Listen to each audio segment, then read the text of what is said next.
స్వరూపం అమ్మ. ఆమె ప్రతి పని పిల్లల ఆనందం కోసమే, ఆమె ప్రతి చేత బిడ్డల భవిష్యత్తు కొరకే సార్.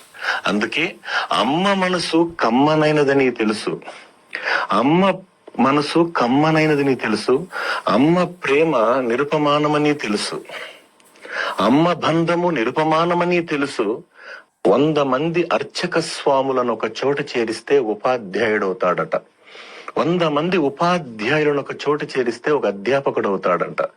100 మంది అధ్యాపకులను ఒక చోట చేరిస్తే ఒక తండ్రి అవుతాడట. 100 మంది తండ్రులను ఒక చోట చేరిస్తే ఒక తల్లి అవుతుందంట సార్. సమస్త భూమండలాన్ని పేపర్గా చేసి సముద్రంలో ఉన్న నీటినంతా ఇంకుగా మార్చిన అమ్మ చరిత్రను రాయలేం. అమ్మ రుణం తీర్చాలంటే అమ్మకు అమ్మాయి పుట్టాలన్నారు సార్. అందుకే అనంతమైన ప్రేమకు ప్రతిరూపం అమ్మ, మనతో నిత్యం ఉండే దైవ స్వరూపం అమ్మ. ఆమె ప్రతి పని పిల్లల ఆనందం కోసమే, ఆమె ప్రతి చేత